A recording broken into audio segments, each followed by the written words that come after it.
I want to talk again deeply about the state of America and the West generally. But before we do, one of the things that is troubling me a lot, and for which I am blessed to have this platform and be on this network, is the rewriting of our history, world history, in a way that is very dangerous and dark. Rewriting of World War II and what took place in World War II. We have a lot of propaganda going on because you now have a lot of these independent platforms. You have podcasters, you have the internet and social media, you have this movement on the left I've been talking about almost forever, the Marxist-Islamist fusion that's taking place. You have what I'll call this neo-fascist movement on the extreme right, and we constitutional conservatives, we patriotic Americans, we need to confront this with our ideas and our voices and explain what's true and what's false. We really shouldn't have to debate the Holocaust. We really shouldn't have to debate whether there was a Holocaust. And we shouldn't really have to debate that October 7 in Israel was another Holocaust committed again by Jew haters, America haters, Western haters. And yet here we are. So I thought, what a better way to approach this? And there's a lot of people out there, believe it or not, young people who really don't know what took place. So they're susceptible to all kinds of horrendous conspiracy theories and lies. And so I want to address that. And I thought that one of the best ways to approach this is with General Dwight Eisenhower. I mean, he was in charge of our forces and all through the Allied forces, all through World War II, and he reported to George Marshall. And I want to read some things that he said to you. And this is from the National Park Service. He said it to you. He wanted every generation to know about this. The generation that fought World War II knew about it. At some point learned about what was taking place. He wanted to make sure you knew about it and your children and your grandchildren knew about it. And so I start this way. General Dwight Eisenhower was the supreme commander of the Allied expeditionary forces in Europe, orchestrated the defeat of Germany's Third Reich during World War II, and while his role as a military leader was important, of course, Eisenhower was equally crucial in the documentation of Nazi brutality and the truth of the Holocaust. Eisenhower's efforts to document the reality of concentration camps was driven by a profound sense of duty, both to history and humanity. Eisenhower knew that history was bound to repeat itself if not properly addressed, and felt it was his responsibility to ensure that the horrors of the Holocaust was witnessed throughout the world. So here he is speaking from heaven to us, to the podcasters, to the so-called influencers, to the Marxists and the Islamists and all the rest of them who are trying to distort our history so young people don't have any idea what's taking place. It's our obligation to make sure they do. Having the Jewish population to blame for the problems that the German people were facing, this is after World War I and their defeat, was a critical part of the Nazi Party and allowed the anti-Semitism to persist and become common within Nazi Germany. This is written by the Park Service, and they do a beautiful job, by the way. The Nazis were able to develop their plans for the final solution to their Jewish problem, quote unquote, based on the hatred of Jews within their country. And you see that building within our country, don't you?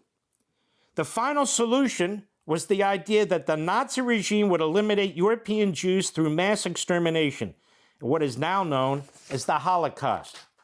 On April 4, 1945, near the end of the war, as our troops were moving through Europe, well, they found certain things like concentration camps. On April 4, 1945, the United States 602nd Tank Destroyers Battalion, the 4th Armored Division, and the 89th Infantry of the 3rd United States Army liberated Ohrdruf.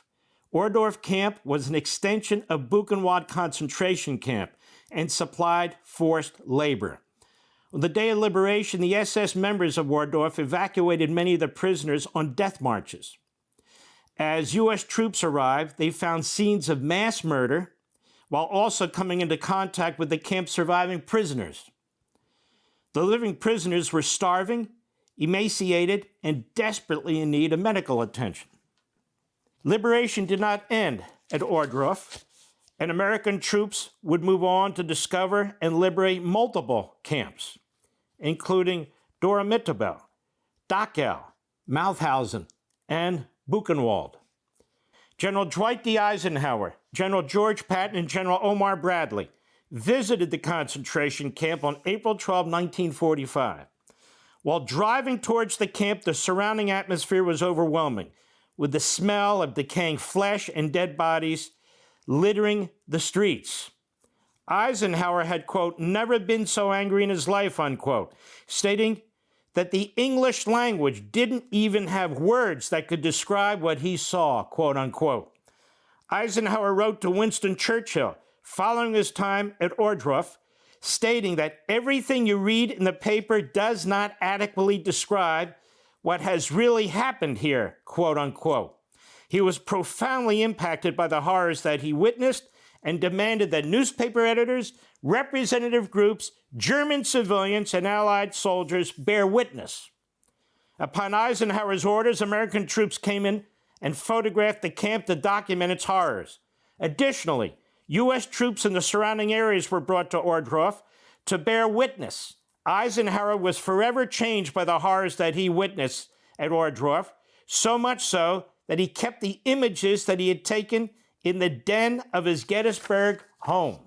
On April 19, 1 week after his visit to Ohrdruf, Eisenhower wrote to General George Marshall, Chief of Staff of the U.S. Army, insisting that more reporters, dignitaries, members of Congress bear witness to the same scenes he had experienced. Quote, conditions of indescribable horror prevail, unquote, Eisenhower wrote. Quote, I have visited one of these myself, and I assure you that whatever has been printed on them to date has been an understatement, unquote. Eisenhower's message to Marshall was powerful, and it spurred action. That same day, Marshall met with congressional leaders and began organizing trips for leaders of both the U.S. House of Representatives and the Senate to witness these same sights of terror. Departing on April 23, the congressional delegation spent several weeks in Europe. In the report on the trip, the delegation claimed that the Nazi regime had committed, quote, no less than organized crime against civilization and humanity, unquote.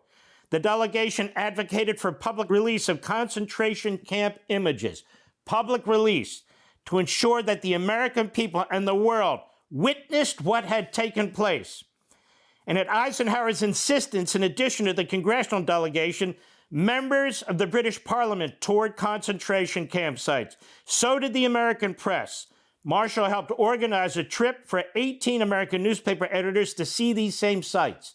By early May, the requests and coordination of other documentation trips became overwhelming. But we don't play any of this on TV today. Despite these forces of evil and darkness rising on the Marxist left and the neo-fascist right, despite these debates on the internet and social media and elsewhere, that the Holocaust occur and the platforming of people sympathetic with Hitler and the Third Reich, trashing Churchill and our country and our greatest generation, we can't sit silently while this is taking place, America. It's bubbling up. It's taking place. It's bubbling up. And Eisenhower gave us the way to deal with it. In fact, in his letter to George Marshall, April 15, 1945, Eisenhower wrote, and here's the relevant paragraph. First of all, he's writing about, here's what we're going to do to clean up this part of Europe, this city, as we're ending World War II. And then he adds, in the middle of his letter, on a recent tour of the forward areas in 1st and 3rd Armies, I stopped momentarily at the salt mines to take a look at the German treasure. There's a lot of it. But the most interesting, although horrible, sight that I encountered during the trip was a visit to a German internment camp near Gotha. The things I saw beggared description. While I was touring the camp, I encountered 3 men who had been inmates and by one ruse or another had made their escape. I interviewed them through an interpreter. The visual evidence and the verbal testimony of starvation, cruelty, and bestiality were so overpowering as to leave me a bit sick. In one room where they were piled up 20 or 30 naked men killed by starvation. George Patton would not even enter. He said he would get sick if he did so. I made the visit deliberately in order to be in a position to give firsthand evidence of the things, if ever in the future, there develops a tendency to change these allegations merely to propaganda, which is exactly what's happening in our colleges and universities and so forth. Now, Eisenhower wrote a very famous book called Crusade in Europe in 1948. On pages 408 and 409, he says, quote, "The same day, April 12, 1945, I saw my first horror camp. It was near the town of Gotha. I've never felt able to describe my emotional reactions when I first came face to face with the indisputable evidence of Nazi brutality and ruthless disregard of every shred of decency. Up to that time, I'd known about it only generally or through secondary sources. I am certain, however, that I have never at any other time experienced an equal sense of shock." This is a man who led our troops through all kinds of battles. "I visited every nook and cranny of the camp because I felt it my duty to be in a position from then on to testify at first hand about these things in case there ever grew up at home the belief or assumption that the stories of Nazi brutality were just propaganda. Some members of the visiting party were unable to through the ordeal. I not only did so, but as soon as I returned to Patton's headquarters that evening, I sent communications to both Washington and London, urging the two governments to send instantly to Germany a random group of newspaper editors and representative groups from the national legislatures. I felt that the evidence should be immediately placed before the American and British publics in a fashion that would leave no room for cynical doubt." On page 439 of his book, "Of all displaced persons, the Jews were in the most deplorable condition. For years, they'd been beaten, starved, and tortured. And in Ike the Soldier, as they knew him," he wrote, or Merrill Miller wrote, quoting Eisenhower, speaking on April 25, 1945, to members of Congress and journalists who'd been shown Buchenwald the day before, quote, "You saw only one camp yesterday," he told them. "There are many others. Your responsibilities, I believe, extend into a great field, and informing the people at home of things like these atrocities is one of them. Nothing is covered up. We have nothing to conceal. The barbarous treatment these people received in the German concentration camps is almost unbelievable. I want you to see for yourself and be spokesman for the United States." Once Churchill learned about what was taking place from Eisenhower and others, he was appalled, he was disgusted. Hillsdale College, tremendous college under a tremendous president, Dr. Larry Arnn, who I've known for 40 years, an expert on Churchill, an expert on our country's history, and they have a Churchill project. And they point out, July 11, 1944, Churchill wrote that he thought should be done about the Holocaust perpetrators. It appears in his memoirs in 1953, and it wasn't public until he wrote his memoirs. Prime Minister to Foreign Secretary, July 11, 1944. This is Churchill writing as Foreign Secretary. "There's no doubt that this is probably the greatest and most horrible crime ever committed in the whole history of the world. And it has been done by scientific machinery, by nominally civilized men in the name of a great state and one of the leading races of Europe. It is quite clear that all concerned in this crime, who may fall into our hands, including the people who only obeyed orders by carrying out the butcheries, should be put to death after their association with the murders has been proved. I cannot therefore feel that this is the kind of ordinary case which is put through the protecting power, as for instance, the lack of feeding or sanitary conditions in some particular prisoner's camp. There should therefore, in my opinion, be no negotiations of any kind on this subject. Declaration should be made in public so that everyone concerned with it will be hunted down and put to death."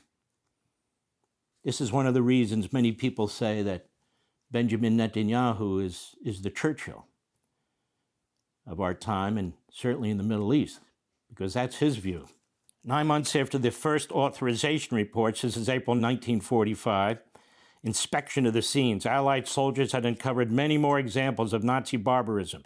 Now Churchill addressed the House of Commons. He goes to the House of the Commons not once, not twice, 3 times on this subject. No words can express the horror which is felt by His Majesty's government and their principal allies at the proofs of these frightful crimes now daily coming into view. I have this morning received an informal message from General Eisenhower saying that the new discoveries, particularly the Weimar, far surpass anything previously exposed. He invites me to send a body of members of Parliament at once to his headquarters in order that they may themselves have ocular and first-hand proof of these atrocities. The matter is one of urgency, as of course it is not possible to arrest the process of decay in many cases. He talked about it again April 26, 1945, and on and on. A lot of public voices of public officials condemning those who are now propping up the Third Reich, who are denying the Holocaust. I'm not seeing media organizations push back in any concerted way, showing the black and white films that Eisenhower went to great lengths to produce. And then when it comes to October 7th and the horrific slaughter of Israelis, Jews on October 7th, Israel's turned into the monsters, not the people who did it. These monsters, Hamas, they had GoPros. They videotaped the whole thing. You know, the Nazis tried to cover it up with lime and other stuff, mass graves, marches. Not Hamas. They were proud of what they did. They were calling home to mommy and daddy. They had videos. They put them online. We can't show you those videos. Social media can't and won't show you those videos. Social media says we have standards. We can't show those videos. I think this is the grave error of our time. Because if people saw those videos, they would throw up on their feet. The mass rapes, the debauchery, young girls, guys screaming, yelling for their lives, being shot in the back, being murdered as they're raped, having body parts cut off and thrown around like baseballs and footballs, gang rapes, just on and on and on in the kibbutzim, the horrible things that were taking place there. And so now the propaganda is the Jews are the oppressors, they're committing genocide in Gaza. Isn't it funny how little videos we have of genocide being committed in Gaza? We have fake photos and other things.